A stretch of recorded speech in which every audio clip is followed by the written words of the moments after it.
La Bible ne dit pas précisément qui était la femme de Caïn. La seule réponse possible est que la femme de Caïn était sa sœur, sa nièce, ou sa petite nièce. La Bible ne dit pas quel âge avait Caïn lorsqu'il tua Abel, Genèse 4:8. Mais ils étaient probablement tous les deux des adultes. Adam et Ève avaient certainement donné naissance à plus d'enfants que Caïn et Abel au moment où Abel fut tué. Ils en eurent certainement beaucoup plus par la suite, Genèse 5:4. Le fait que Caïn ait eu peur pour sa propre vie après avoir tué Abel, Genèse 4:14, indique qu'il y avait probablement beaucoup d'autres enfants et peut-être même des petits-enfants d'Adam et Ève vivant à cette époque. La femme de Caïn était une fille ou une petite-fille d'Adam et Ève, Genèse 4:17. Adam et Ève étant les premiers et les seuls êtres humains, leurs enfants n'auraient d'autre choix que de se marier entre eux. Dieu n'a interdit les mariages interfamiliaux que bien plus tard, lorsqu'il y avait suffisamment de personnes pour rendre les mariages interfamiliaux inutiles.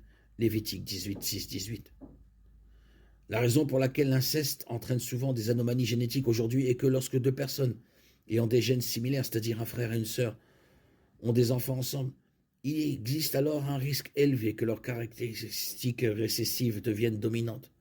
Lorsque des personnes de familles différentes ont des enfants, il est très peu probable que les deux parents soient porteurs des mêmes traits récessifs. Le code génétique humain a été de plus en plus endommagé au fil des siècles, à mesure que les défauts génétiques se sont multipliés, amplifiés et transmis de génération en génération. Adam et Ève ont été parfaitement conçus par Dieu et leur absence de défauts génétiques leur a permis, et aux premières générations de leurs descendants, d'avoir une meilleure qualité de santé que nous n'en avons aujourd'hui.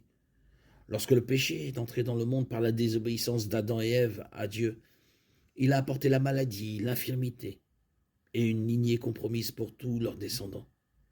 Leurs enfants n'avaient que peu, voire aucune mutation génétique. Ils pouvaient donc se marier entre eux en toute sécurité.